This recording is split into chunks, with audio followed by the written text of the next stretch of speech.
오늘 말씀의 제목은 말씀으로 독생자의 영광이 충만하다라는 제목으로 말씀을 나누겠습니다. 우리는 지난 시간에 성자가 성부와 동일하신 분임을 말씀을 통해서 보았습니다. 그런데도 성자는 성부를 반영하고 성부를 지향하는 분임을 우리는 알게 되었어요. 그래서 하나님과의 관계는 서로가 서로를 지향한다라는 것을 우리가 말씀을 통해서 보았고, 또 성자는 하나님과의 관계만이 아니라 만물과도 관계된 분임을 성경은 증언하고 있습니다. 그래서 모든 만물은 성자로 말미암아서 존재하고 또 성자로 말미암아서 지속됩니다. 존속되는 것입니다. 그렇기 때문에 피조물인 우리는 성자이신 그리스도 안에서 존재하게 되었으며 또 성자로 말미암아서 계속 살아가게 되는 것입니다. 그런데 문제는 뭐냐면 이 사실을 알고 수용하는 자가 없다라는 것입니다. 성자의 하나님 되심과 하나님으로서 우리를 존재케 하시고 존속케 하시는 분이심이 성자의 본질인데도 성자를 알아보지 못하기 때문에 모든 사람은 어둠 가운데 있고 빛이신 성자께서 오셔도 우리가 알아보지 못하는, 그래서 죄의 지배를 받고 죄의 문제로 신음하고 아파하는 것이 인류의 고통과 모든 근원이다라는 것을 지난 시간에 말씀을 했습니다. 이제는 하나님께서 성자를 알아보지 못하는 인류를 위하여서 오늘 6절에서 뭐라고 말씀하시냐면 내가 보낸 자가 있다라고 말씀을 하고 있어요. 성자를 알아보지 못하기 때문에, 성자는 영원부터 이 땅에 계셨고 또 육신으로 이 땅에 오셔서 늘 우리와 함께 계셨음에도 불구하고 그것을 알아보지 못하는 우리들을 위하여서 알게 하시기 위하여서 보내심을 받은 자가 있는데 그가 요한이다라고 말씀합니다. 여기서 말하는 요한은 누구겠습니까? 세례 요한을 말씀하겠죠. 이 세례 요한이 그러면 증언하는 성자는 누구시며 그 성자가 우리에게 어떠한 일을 행하시는가를, 또 우리는 어떠한 태도로 성자를 대해야 되는가를 말씀하고 있습니다. 그래서 이 시간에 우리에게 있어야 될 것이 무엇인지를 말씀을 통해서 점검하시면 좋겠습니다. 사도 요한은 하나님께서 어둠 가운데 있는 자들을 위하여서 세례 요한을 보냈다고 6절에서 밝히고 있습니다. 세례 요한의 출생을 한번 생각을 해보십시오. 세례 요한의 출생은 일반적인 어떤 육적인 출생으로 보기가 어렵습니다. 세례 요한의 어머니 엘리사벳은 어떻습니까? 나이가 먹었음에도 불구하고 뭐가 없었습니까? 자식이 없었어요. 계속 불임의 상태였습니다. 임신이 불가능한 나이가 돼버린 것이죠. 그런데 하나님께서 엘리사벳에게 아들을 주신데 먼저 천사를 통해서 그의 남편 사가랴에게 가서 아들을 주실 것이고 그의 이름을 요한이라고 하나님께서 지으라고 말씀하십니다. 그러니까 일반적이지 않은 방식으로 세례 요한이 이 땅에 오게 되었음을 우리는 알 수 있습니다. 누가복음 1장 15절 말씀에 이것을 증언하는데요. 이는 그가 주 앞에 큰 자가 되며 포도주나 독한 술을 마시지 아니하며 모태로부터 성령의 충만함을 받아라고 되어 있습니다. 모태에 있을 때부터 성령의 충만함을 받아서 이 땅에 보냄을 받은 자다라고 성경은 세례 요한에 대해서 증언하고 있는 것입니다. 그러니까 세례 요한이 이 땅에 온 것은 그의 부모로 인함이 아니에요. 순전히 하나님으로 인하여서 이 땅에 왔음을 성경은 증언하고 있는 것입니다. 우리는 대부분 다 이 땅에 온 근거를 누구로부터 찾으려고 하냐면 육적인 부모에게서 찾으려고 합니다. 그래서 우리의 생김새나 우리의 성품이나 우리의 인격까지도 부모와 견주어서 설명할 때가 많이 있어요. 그러나 놀랍게 사도 요한은 세례 요한을 이야기할 때에 그렇지 않다. 분명하게 하나님으로부터 보내심을 받은 자다라는 것을 우리에게 말씀합니다. 그래서 세례 요한은 일생을 살아갈 때에 누구를 반영해야 됩니까? 하나님을 반영하는 자로 살아가야 돼요.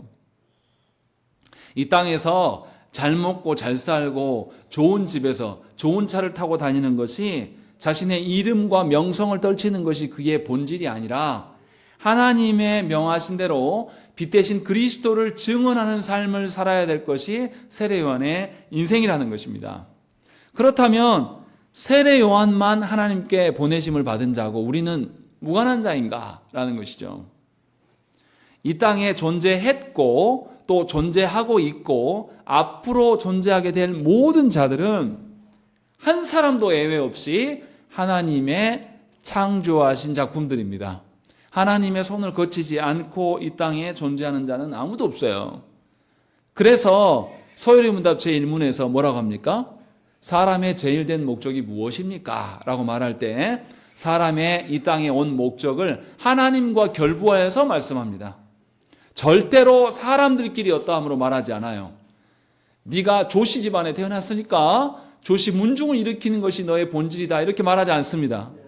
분명하게 하나님의 어떠하심을 근거로 너희가 존재하는 거다라는 것을 가장 기초적인 신앙 고백서에서부터 제일 먼저 언급을 하고 있는 것입니다.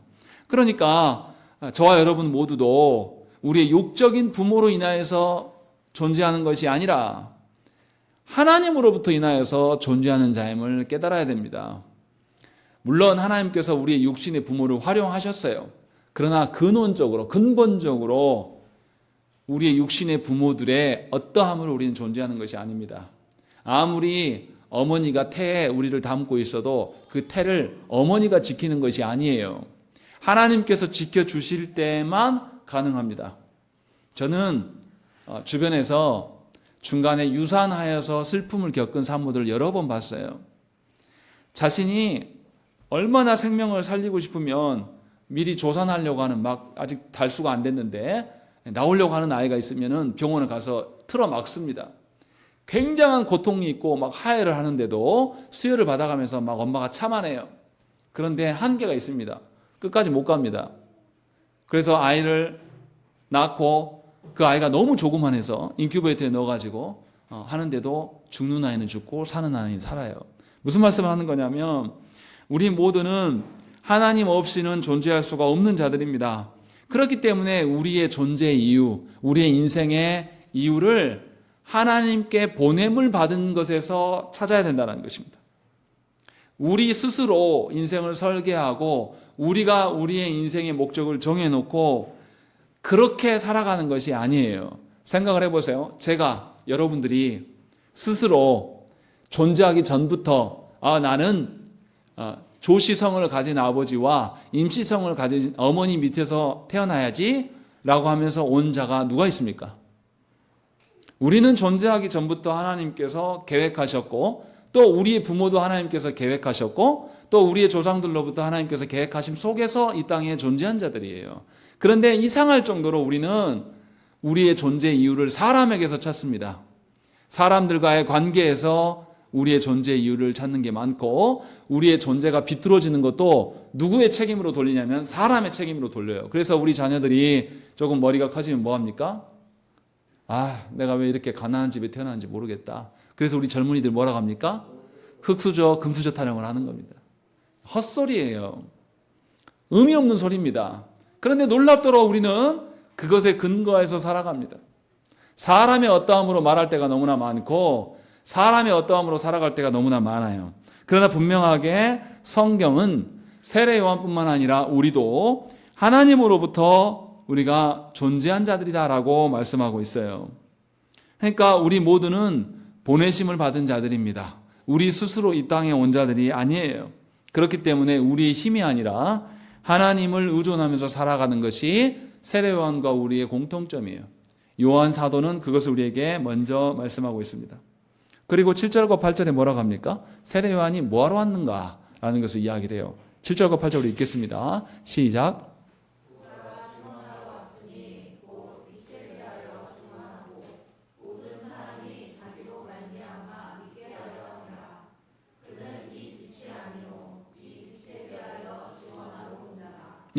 세례 요한에 대해서 이제 뭐냐면 세례 요한이 증언할 분이 빛이다. 빛이신 예수 그리스도시다라고 말씀합니다. 앞에서 이미 4절과 5절에서 예수 그리스도께서 빛이 되신다. 그래서 어둠을 몰아내시는 분이시다라는 것을 이미 선언을 했어요. 그럼 한번 생각을 해보십시다. 창조주이신 그 예수님이 피조물의 증언이 필요합니까? 필요하지 않겠습니까?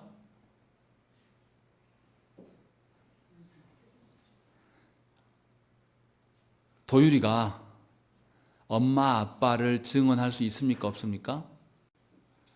지 앞가림도 못하는데 누구를 증언해요? 증언할 수 없습니다. 창조주이신 예수 그리스도를 피조물이 어떻게 증언합니까? 다시 말하면 하나님께서 세례 요한과 우리를 보내셨는데 누구를 위하여서 보내신 거냐 이 말이죠. 이 질문을 하려고 하는 거예요. 하나님께서 우리가 필요해서 하나님께서 우리를 창조하셨고 우리가 없으면 뭔가 하나님의 결핍이 생기기 때문에 우리를 이 땅에 보내신 거냐 이 말이죠. 그렇지 않습니다. 우리의 육적인 부모는 우리가 필요로 해요. 어느 부분은. 그러나 하나님은 그래서 우리를 부르신 것이 아니에요. 칼빈은 이것에 대해서 뭐라고 말하냐면 피조물인 요한에게 창조주이신 예수의 증인이 되게 하심은 예수를 위함이 아니라 피조물인 우리를 위한 것이다 라는 것으로 해석을 합니다. 무슨 말이냐면 요한은 일평생을 살아가면서 자신을 향하여 살지 않고 예수 그리스도를 증거하면서 살아가야 될 자예요. 이게 어떻게 요한을 위한 것이냐라고 우리가 반문할 수 있습니다. 그런데 생각을 해보십시오. 나보다 초월하신 그분을 증언하려면 나와 내가 증언하려고 하는 대상 되신 예수님과 일치돼야 되겠습니까? 일치되지 않아야 됩니까? 일치될 수밖에 없어요. 일치되지 않으면 증언할 길이 없습니다. 일치되어도 우리의 한계로 인하여서 예수 그리스도를 다 증언하지 못해요.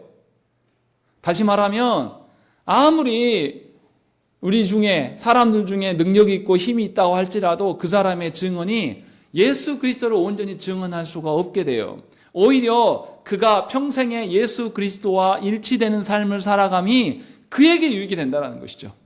그것을 위하여서 하나님께서 우리에게 기회를 주신 거예요. 그것을 우리에게 기회로 삼아 주신 겁니다. 그래서 세례 요한은 평생에 살아가면서 자신의 능력에 근거해 살아가는 것이 아니라 그리스도와 일치된 삶을 살아갈 수밖에 없는 것이고, 그래서 누구보다도 하나님의 어떠하심을 경험한 자라고 말씀하고 있는 겁니다.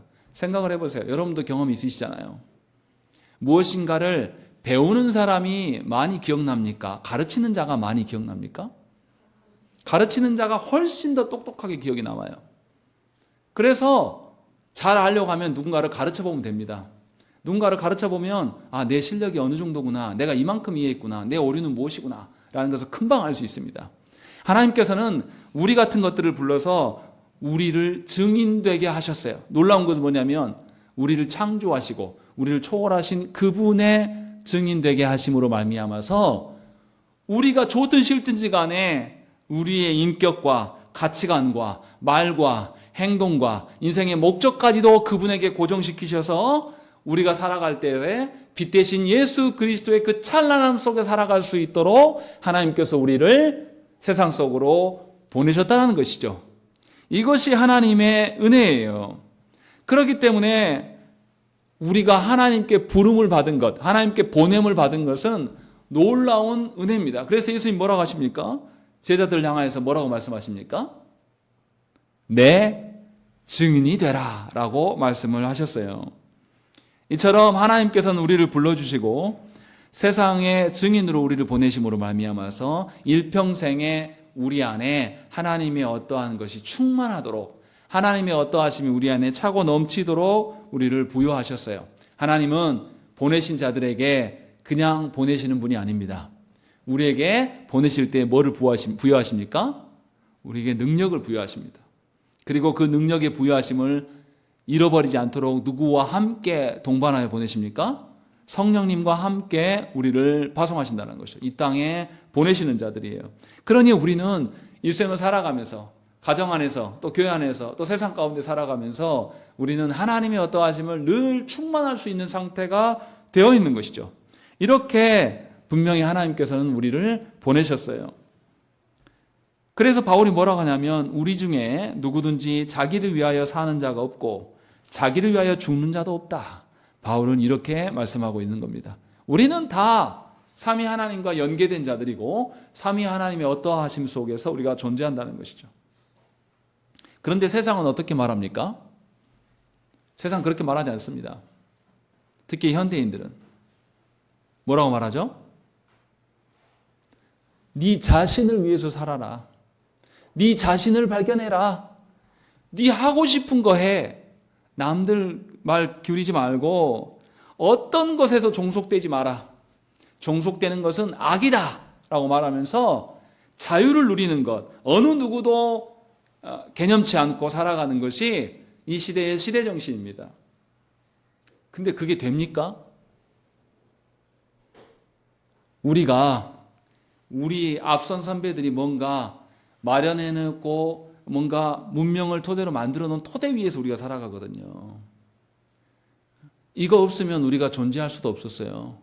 그런데 요즘에 머리가 똑똑하다고 하는 그런 분들이 하는 소리는 뭐냐면 기존의 질서를 타파하는 것이 선이라고 말해요.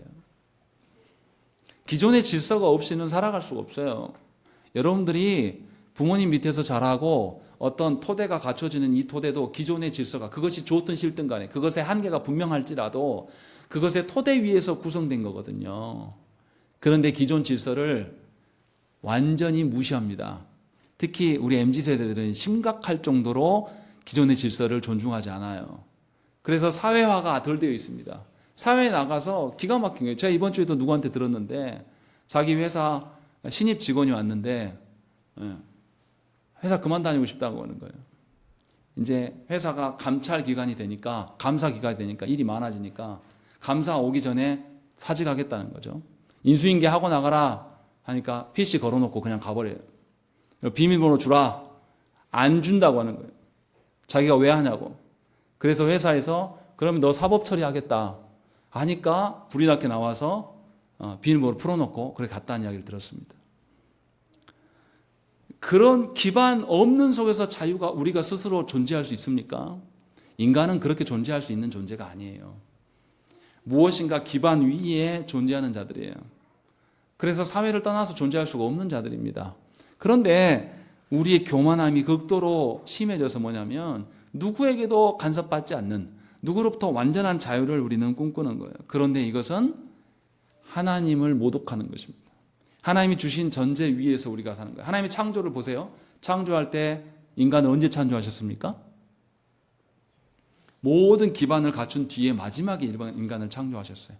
하나님께서 만약에 첫째 날 인간을 창조하셨으면 인간 어떻게 됐겠습니까? 존재하기 힘들었을 겁니다.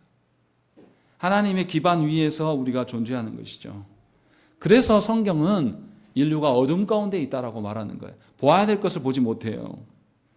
그래서 나에게 유익이 되고 내 판단에 근거하여서 나의 존재의 이유를 찾는 것은 어둠 속에 있는 것이고 그 어둠 가운데서 헤어나올 수 없게 되는 것입니다. 어둠은 그냥 어둠이 아니에요. 우리의 부패한 냄새를 바라는 곳이에요. 그래서 분명하게 하나님께서는 이것을 밝히기 위하여서 빛 대신 예수 그리스도를 말씀합니다. 그래서 빛에 반응하는 자가 되어야 되는 것이죠. 그런데 이제 문제는 뭐냐면 8절에서 이야기를 하고 있어요. 그는 이 빛이 아니요 이 빛에 대하여 증언하러 온 자다라고 말씀합니다. 우리가 이제 착각이 될 때가 있습니다. 특히 이제 교회 안에 직분자들이 그런 착각을 많이 갖는데 특히 설교자들이 빛 대신 예수 그리스도를 증언하려고 목사가 됐어요. 직분자가 됐단 말이죠. 그런데 내가 생각한 것보다 많은 군중이 반응하기 시작합니다. 내 설교에, 내 목양에 반응하게 돼요. 그러면 사람이 어떻게 됩니까? 사람이 어떻게 됩니까? 아니, 조그마한 교회에 목회하다가 갑자기 청빙 받아가지고 10,000명, 20,000명 되는 교회 가면 사람이 어떻게 돼요? 조그마한 교회에 있을 때는 그냥 있는 상황 속에서 있는 주어진 거 먹으면서 사는데 딱 교회를 바꾸면 뭐부터 달라집니까? 교회에서 뭐부터 해줄까요? 차부터 사줍니다. 그리고 먹는 것도 달라져요.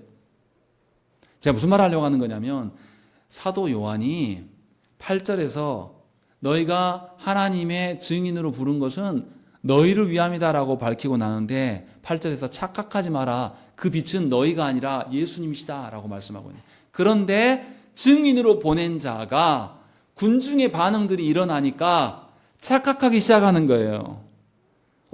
내가 전하니까 성도들이 반응하네. 또 성도들이 나에게 능력의 사역자십니다 라고 말하기 시작해요. 그래서 빛이 누구로 둔갑하는 거예요?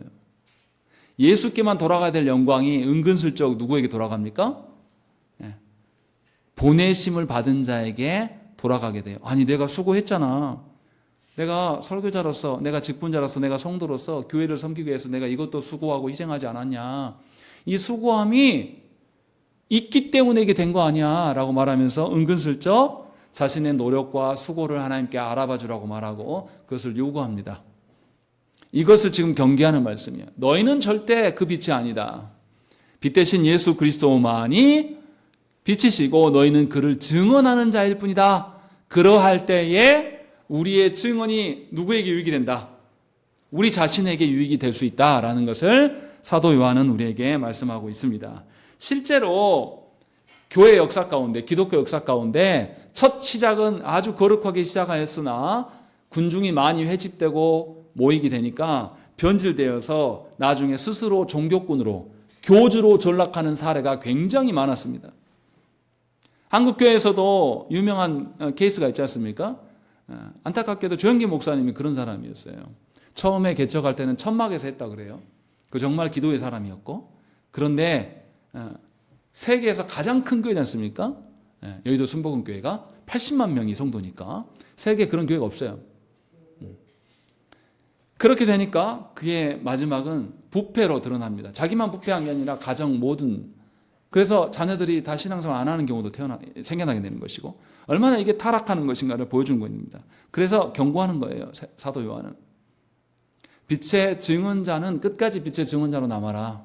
너희가 비칠 수 없다 라는 것을 우리에게 8절에서 경고합니다. 그리고 나서 이제 9절과 10절에서 또 다른 것을 강조합니다. 우리 한번 읽겠습니다. 시작.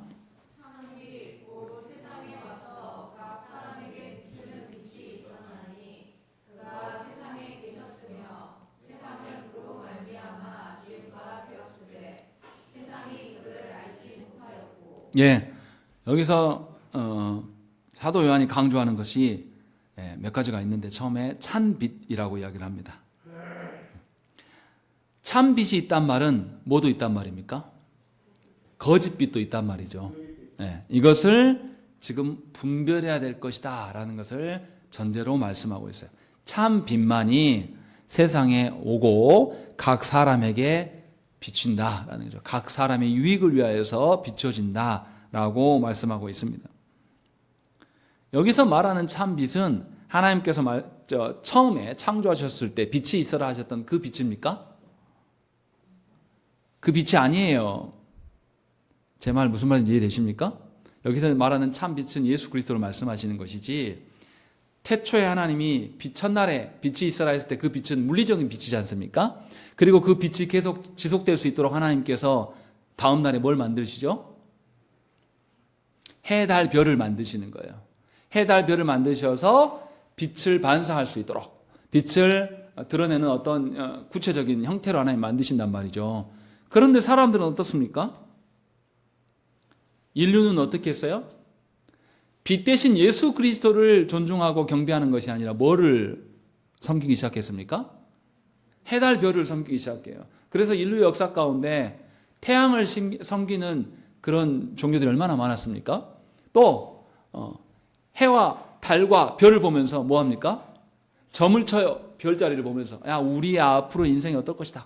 저 별의 움직임을 보면서 우리를 판가름하는. 분명하게 하나님은 빛 대신 예수 그리스도를 보이셨는데, 우리는 빛 대신 예수 그리스도를 본 게 아니라 다른 것을 보면서 우상화시키는 그런 경향들이 굉장히 많습니다.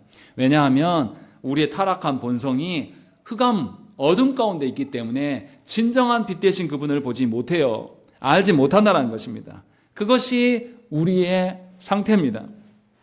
그러나 하나님은 참 빛 대신 예수 그리스도를 창조하기 전부터 계셨었고, 또 창조 시에도 우리와 함께 계셨고, 또 우리가 타락하였을 때도 우리와 함께 여전히 계속 계신다고 말씀을 하셔요. 그런데도 우리는 예수께서 언제부터 계셨다라고 생각을 합니까? 예수님 언제 있었다라고 생각을 해요? 2000년 전에 성육신 하셨을 때 비로소 존재하셨다라고 사람들은 말하기 시작했고, 지금은 없다라고 이렇게 말하는 사람들이 있다라는 거죠. 왜냐하면 이런 착각이 우리에게 있어요. 주님이 이 땅에 성육신 하기 전부터 주님은 계셨어요. 늘 우리와 함께 계시면서 우리를 향하여서 빛 대신 상태로 계셨는데 우리는 그것을 알지 못했습니다. 그래서 주님이 오시기 전까지 구약의 역사를 한번 봐보세요. 사람들이 어떻게 합니까? 죄와 버무러져 살아갑니다.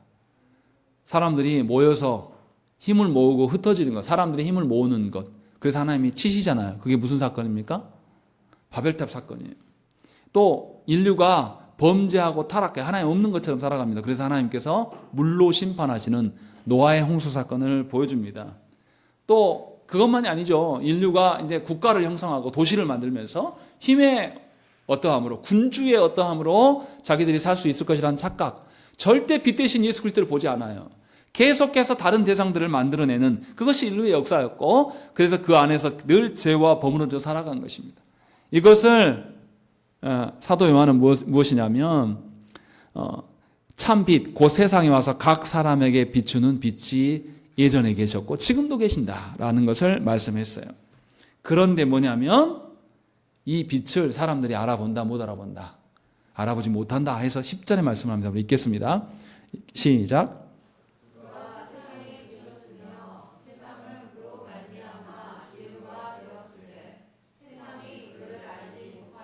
예, 빛 대신 예수 그리스도께서 창조하시고 또 구원의 과정을 통해서 다시 재창조를 우리에게 보이셨으나 우리는 그분을 알아보지 못한다라고 이야기를 하고 있습니다.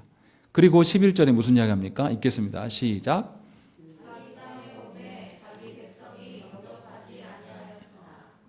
예, 여기 놀라운 것은 뭐냐면 하나님께서, 하나님 대신 예수께서 우리의 모양으로 이 땅에 오셨어요. 당신을 보여주시기 위해서. 우리를 포기하지 않으신 거죠. 포기하지 않고 인류 가운데 자기 백성을 선택하셨고 선택한 그들을 통하여서 구별된 존재로 하나님의 소유로 하나님을 삼으시기를 원하셨어요. 그런데 자기 백성들도 빛 대신 예수 그리스도를 갈망하지 않습니다. 세상 사람들과 동일한 방식으로 사람의 어떠함으로 살아가요. 그리고 드디어 주님이 오셨습니다. 드디어 주님이 오셨을 때 어땠습니까? 하나님의 백성인 그들이 예수를 영접했다고요? 안 했다고요? 영접하지 아니하였다라고요. 영접하지 못했다라고 하지 않습니다. 영접하지 않았다라고 설명하고 있어요. 이게 우리의 본성이에요. 빛을 증언하라고 우리를 하나님께서 창조하셨거든요. 첫사람 아담을 창조하시고 하나님 어떻게 하십니까? 네가 이 피조세계에 생육하고 번성하여서 하나님의 영광을 충만케 하라고 했는데 바로 타락합니다. 그래서 하나님 모른 채로 살아갑니다. 그래서 하나님께서 특정한 아브라함의 가정을 부르시기 전까지 인류는 계속 타락이, 하나님의 심판을 보여줍니다. 바벨탑 사건과 노아 홍수를 통해서 하나님의 심판의 어떠함은 얼마나 무서운 것을 보여줍니다. 그리고 하나님이 은혜를 베푸셔서 아브라함의 가족만 따로 분리시키셔서 그들에게 하나님의 어떠하심을 보이십니다. 그런데 그들도, 그 이스라엘도 어떻게 합니까? 하나님을 부정해요. 그리고 예수님이 직접 오셨을 때에도 이들은 예수님을 바라보지 않습니다. 어둠이 빛을 깨닫지 못한 것에 대해서 이 사도 요한은 뭐냐면 처음에 알지 못했다라고 이야기를 해요. 그래서 보지 못했다라고 이야기를 합니다.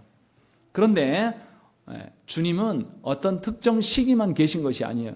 우리가 이미 읽은 5절에 보세요. 빛이 어둠에 비치되 어둠이 깨닫지 못하더라라고 되어 있습니다. 이 빛이 비쳤다는 말은 뭡니까?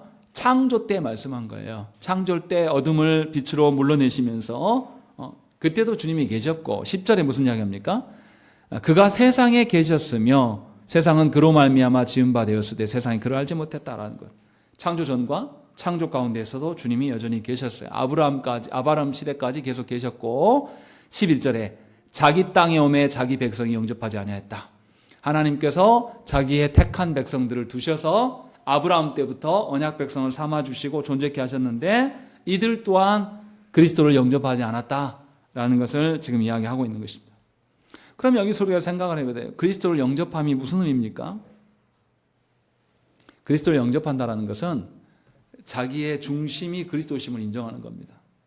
그냥 잠깐 한두 번 환영 이게 영접하는 게 아니에요.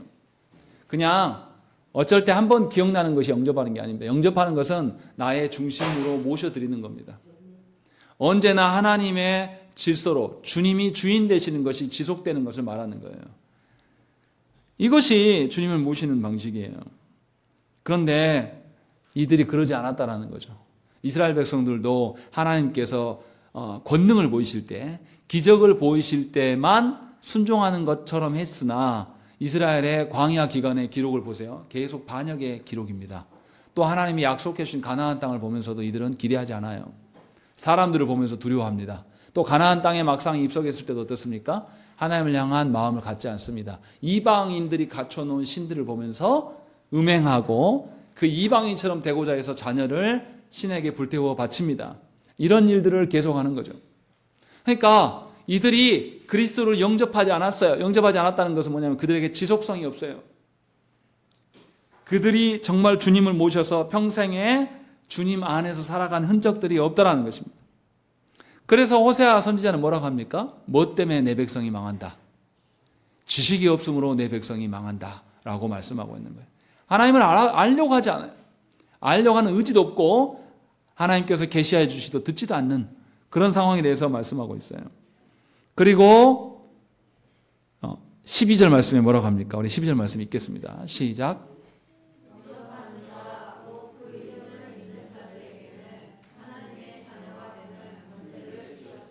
예. 그래서 하나님께서는 지식 아니라 믿게 하셨다라고 말씀하고 있어요. 사도 요한은 그리스도를 영접함에 대해서 지식과도 연계하고서 말하고 있고 또 믿음과도 연결지어서 말씀하고 있어요.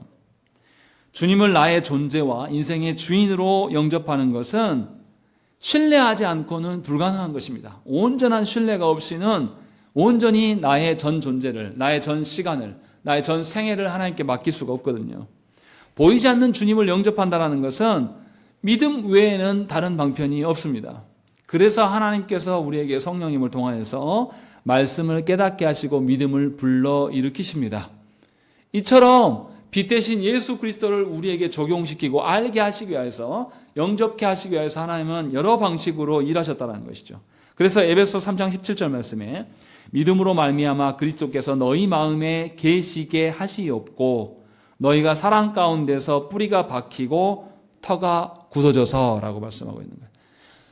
믿음이 있어야지만 예수 그리스도가 너희 안에 영접될 수 있고 시작될 수가 있고 또 예수 그리스도로 시작된 자가 흔들리지 않고 견고하게 설 수 있는 것도 하나님을 향한 신뢰로 인함이다 라고 분명하게 성경은 말씀하고 있는 것이죠.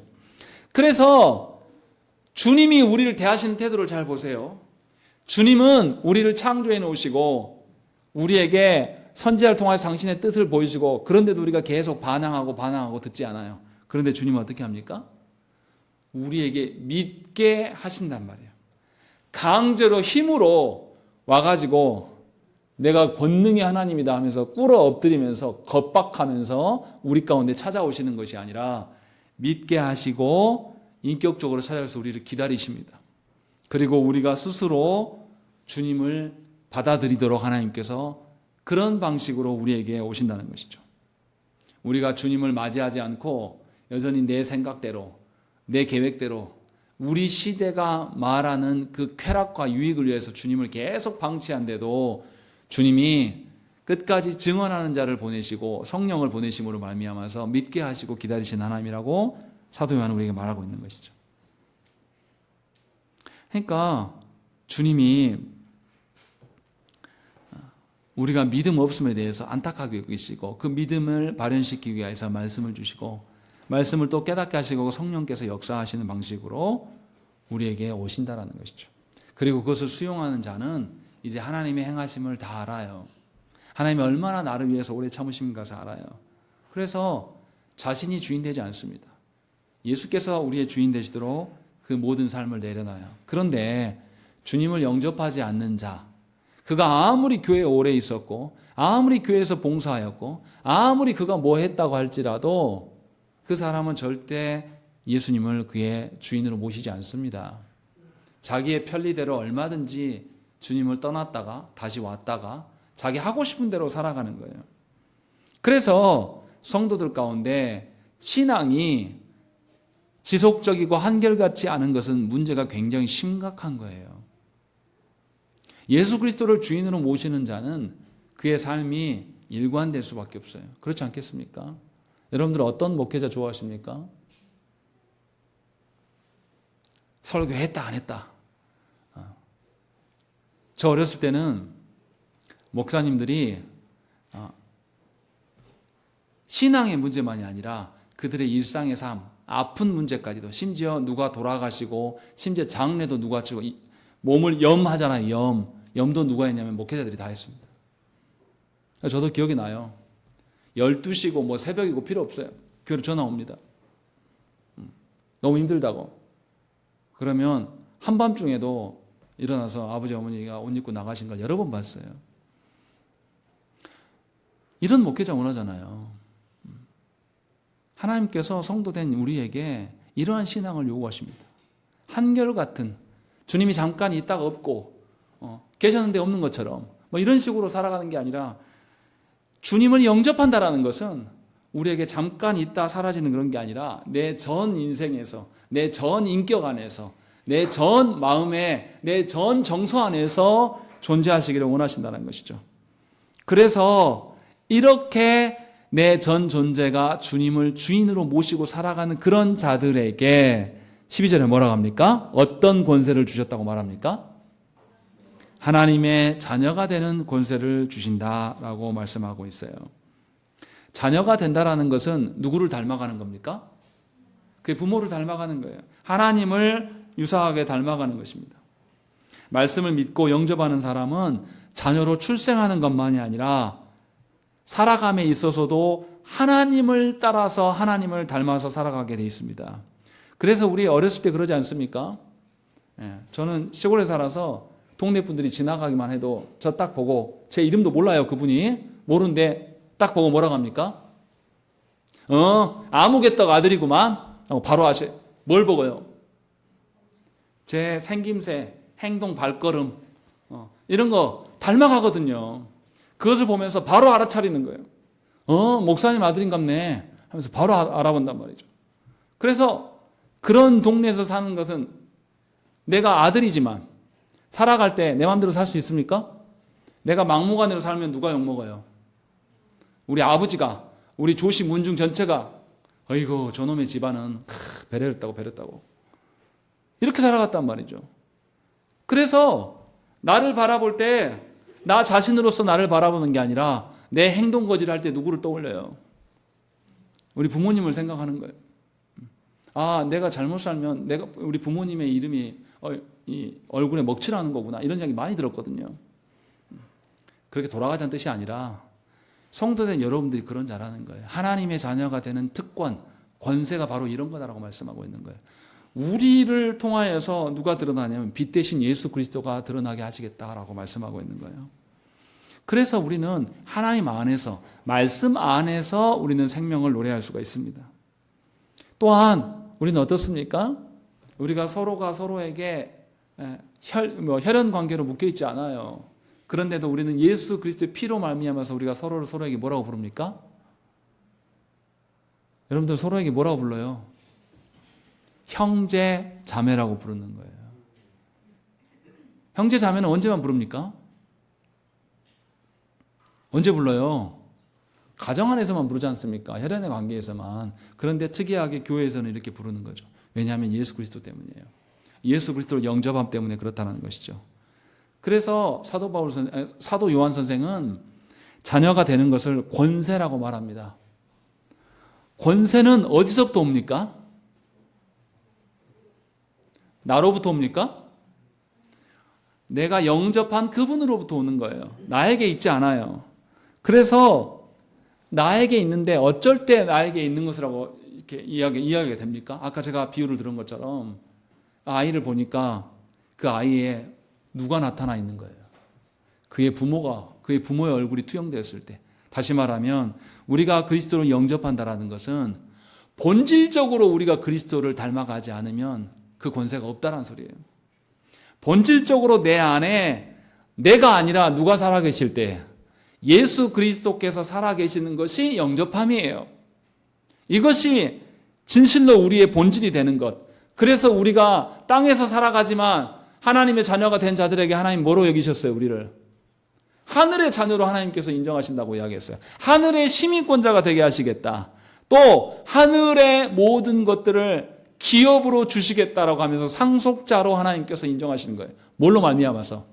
우리가 예수 그리스도를 영접함으로 인하여서 하나님의 자녀가 되는 그 특권에게 주어지는 그 놀라운 역사가 있는 거예요. 그러니까 우리는 이 땅에 살지만 하늘을 살아가는 거예요. 우리는 현재를 살아가지만 종말을 살아가고 있는 것이고, 이러한 놀라운 상황 가운데 예수 그리스도로 말미암아서 이 모든 것을 하나님께서 이루시게 하였다는 거죠. 그런데 실제로 우리는 어떻게 살아갑니까? 예수 그리스도를 영접함을, 하나님의 자녀됨을 이렇게 생각합니까? 우리는 그렇지 않아요.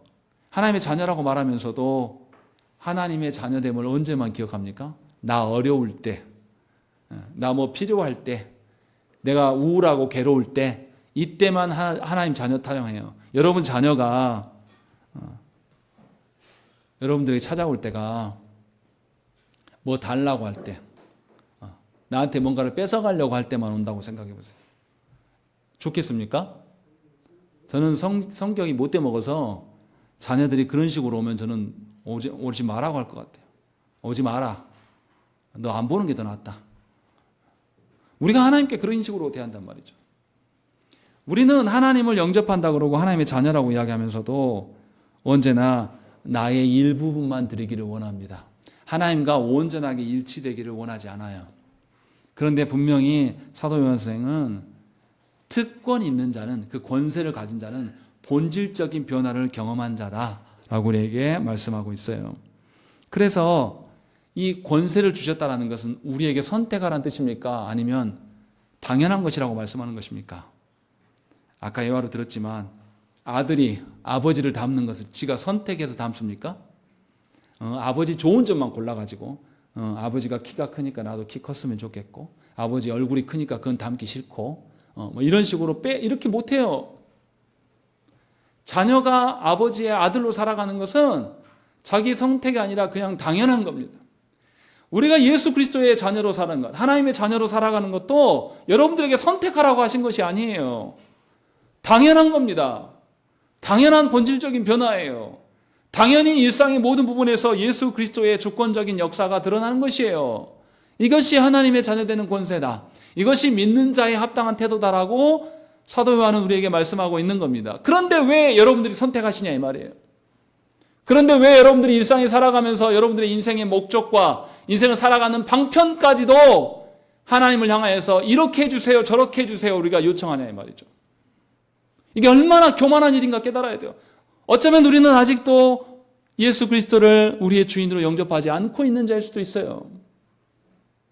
우리 스스로 한번 어떤 특별한 체험과 경험한 거 가지고 그것을 근거로 인하여서 평생에 울겨먹고 있는 자, 본질은 절대 변화되지 않았고 여전히 내가 살아있고 여전히 하나님 앞에 있지 않으면서도 과거에 한번 했던 그 기억을 가지고 계속 되뇌이고 있는 이런 것일 수 있다는 것이죠. 이게 얼마나 위험한 일인지를 깨달아야 돼요. 그렇다면 우리는 예수 그리스도를 본 적이 없는 거예요. 예수 그리스도를 보지 못한 자들은 어떻게 삽니까? 예수 그리스도를 빼버려요. 그럼 이제 누가 주인이 됩니까? 우리 각자가 주인이 돼요.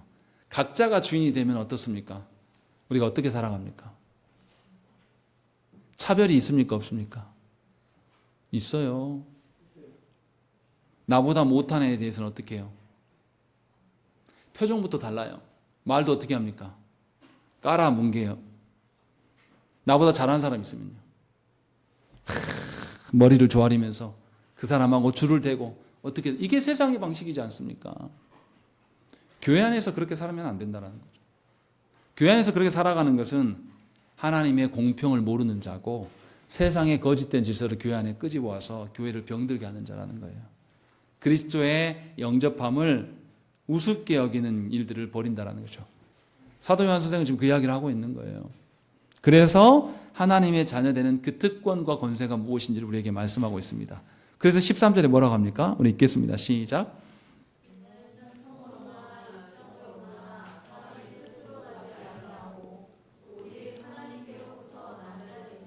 예, 분명하게 사도연 선생은 예수 믿는 하나님의 자녀가 되는 권세를 가진 자들에게 2번 나왔다라고 이야기해요. 첫 번째는 육적으로, 혈통적으로 육신의 출생을 말하는 거죠. 그리고 두 번째 출생은 누구로 인하여서? 그리스도와 성령님을 통하여서 출생되어짐. 그래서 13절에 뭐라고 합니까? 혈통으로나 육적으로나 사람의 뜻으로 난 것 말고 하나님께로부터 난 자들이다. 2번의 출생이 있다라고 우리에게 말씀하고 있습니다. 이렇게 2번의 출생을 할 수 있었던 것은 전적인 하나님의 은혜이지 저와 여러분들의 헌신과 수고와 어떠한 것으로 되어진 것이 절대 아니에요. 그것을 지금 말씀하고 있습니다. 이처럼 하나님에게서 난 자들은 실제로 살아가는 원리조차도 하나님의 기준으로 살아갑니다. 하나님의 자녀들은 세상의 혈통, 세상의 학벌, 세상의 어떤 인맥을 중심으로 살아가지 않습니다. 하나님의 뜻에 근거해서 십자가의 도를 근거로 살아가게 되는 것입니다. 그러니 교회 안에서 그리스도 중심적으로 모든 것을 판단해야 됩니다. 교회 안에서 혈통을 말하고 내 새끼를 말하면 그리스도인이 아니에요. 분명하게 깨달아야 된다는 것이죠. 요한사도는 이처럼 하나님에게서 난 자들의 삶의 근거를 아주 구체적으로 그리스도에게서 찾고 있습니다. 결코 사람의 어떠함을 찾지 않고 있어요. 그래서 14절에 뭐라고 합니까? 말씀이 육신이 되어 이렇게 말씀하고 있는 거죠. 그 그리스도께서 말씀으로 우리 가운데 오고 계셔서 우리 가운데 있기 때문에 우리는 말씀을 통해서 그리스도를 보게 되고 하나님의 영광을 맛볼 수 있기 때문에 은혜와 진리가 충만하게 된다라고 말씀하고 있는 것이죠. 이처럼 말씀이 육신이 되는 것은 그리스도의 헌신과 수고로 말미암아서 가능한 것입니다. 높은 자이신 그분이 낮은 우리에게 오셨어요. 부족함이 없고 결핍이 없으신 그분이 결핍이 많은 우리에게 찾아오시고 강하신 부분이 약한 우리에게 오신 것이고 산 부분이 죽은 우리에게 찾아오심으로 말미암아서 이 모든 것을 이루시는 것이죠. 이 모든 것이 우리 안에 온 거죠. 생각을 해보십시오. 예수님은 시공간에 매이시는 분입니까? 매이지 않으신 분이십니까? 매이지 않으시는 분이에요. 그런데 그분이 육신을 입고 우리와 본질과 같은 방식으로 이 땅에 오셨어요. 특정한 시공간에 우리 때문에 매이신 거예요. 그 그리스도의 인성이 지금 사라졌습니까? 아니요. 지금도 갖고 계시는 거예요. 우리를 위하여서. 그렇게 우리 가운데 오신 거예요. 그래서 우리는 그 하나님을 임마누엘의 하나님이다 라고 말씀하고 있는 것이죠. 그리고 예수님 뭐라고 하십니까? 예수께서 우리가 성전을 바라보면서 성전을 우상화시키니까 그 우상된 성전을 주님이 어떻게 하시죠? 허물어뜨리시고 주님이 친히 뭐가 되시죠? 성전이 되십니다. 우리 지난주에 설교할 때 그러지 않습니까? 하나님께서 인류가 타락하자 에덴 동산을 보호하시기 위해서 인류를 차단하시고 몰아내시고 동쪽으로 쫓아내시고 막으셨어요. 그런데 새로운 길을 여셨어요. 그가 누구라고요? 예수 그리스도께서 여셨어요. 그래서 이제 우리는 누구를 통하여서 성부께 나아갈 수 있습니까? 예수 그리스도를 통하여서 나아갈 수 있게 하셨다는 것이죠. 이게 그리스도께서 우리에게 보이신 방식이에요. 주님이 직접 친히 성전이 되어주셨어요. 그래서 성전에 계신 그분께 나아갈 수 있는 길을 여셨어요. 그뿐만이 아닙니다. 예수님은 우리를 뭐로 부르셨습니까? 우리를 성전으로 부르셨어요. 우리를 하나님께 나아갈 수 있는 빛의 도구로 우리를 부르셔서 우리에게 복음을 맡기셨단 말이죠. 주님은 영이시기에 시공간의 제약을 받으실 필요가 없어요. 이미 천지에 충만하시고 우리를 위해서 어디서나 계시는 분이에요. 그런데도 불구하고 우리가 보지 못하고 듣지 못하니까 실제적으로 육신을 입고 이 땅에 오셔서 제한받는 그런 방식 가운데 우리 안에 오셨어요. 얼마나 낮추신 것입니까? 왜냐하면 타락한 인류가 이것을 보지 못하기 때문에. 창세기 4장 14절 말씀에 주께서 오늘 이 지면에서 나를 쫓아내시온즉 내가 주의 낯을 배웁지 못하리니 내가 땅에서 피하며 유리하는 자가 될지라 물은 나를 만나는 자마다 나를 죽이겠나이다. 이거 누가 말한 겁니까? 가인이 동생을 죽이고 난 다음에 가인이 도망하면서 뭐라고 합니까? 자기는 범죄하여서 하나님을 보지 못한다라고 이야기를 해요. 가인만 그렇습니까? 아담 이후로 모든 사람은 하나님 보지 못해요. 모세가 어땠습니까? 모세가 그토록 하나님의 얼굴을 뵙기를 원했어요. 그런데 하나님이 모세에게 얼굴을 보이십니까? 아니요. 바위 틈 사이에 모세를 뒤돌아게 하시고 이렇게 손으로 가로막으시고 모세를 지켜주시는 방식으로 그 앞에 지나가실 뿐이지 당신을 드러내시지 않는 거죠. 그런데 그러한 하나님이 우리 같은 모습으로 우리 같은 형체를 입고 이 땅에 오셔서 우리에게 당신을 드러내 보이신 거예요. 이것은 구약의 모든 사람이 경험하지 못한 일입니다.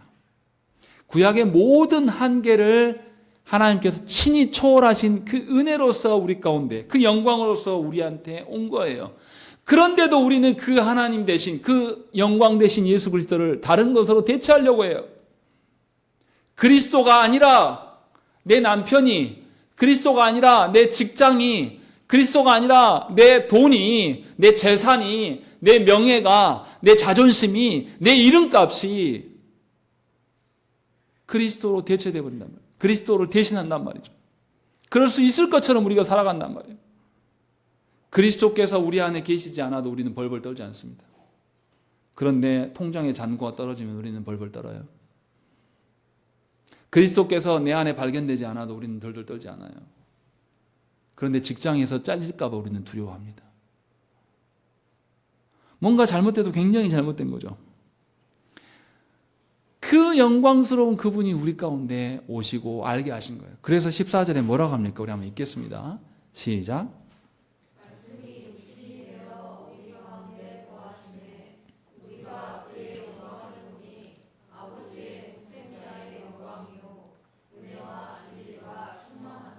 예, 여기서 놀라운 말씀이에요. 말씀이 육신이 되어서 우리 가운데 오셨다. 그래서 그 말씀을 통해서 우리는 그의 영광을 보게 되고, 누구의 영광이라고 말합니까? 아버지의 독생자의 영광으로 인하여서 우리는 은혜와 진리가 충만해진다라고 말씀하고 있어요. 말씀을 통해 이 영광을 보지 못한 자들은 말씀의 증인이 될 수 없습니다.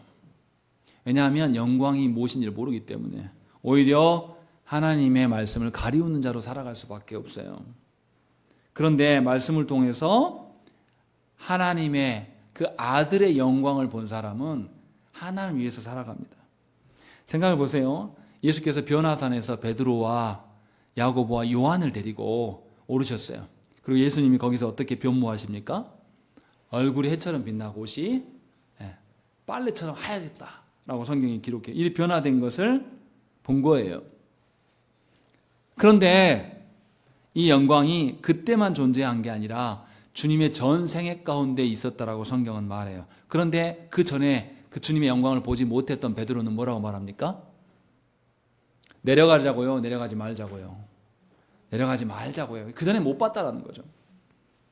그런데 그 전에도 하나님의 영광은, 예수 그리스도의 독생자의 영광은 그들과 함께 있었다라는 거예요. 그리고 제자들이 언제 그 영광을 제대로 보기 시작합니까? 오순절날 성령께서 그들에게 강림하셨을 때 그들이 눈이 떠지고 이제 알게 되는 거예요. 그리고 되돌아보는 거죠.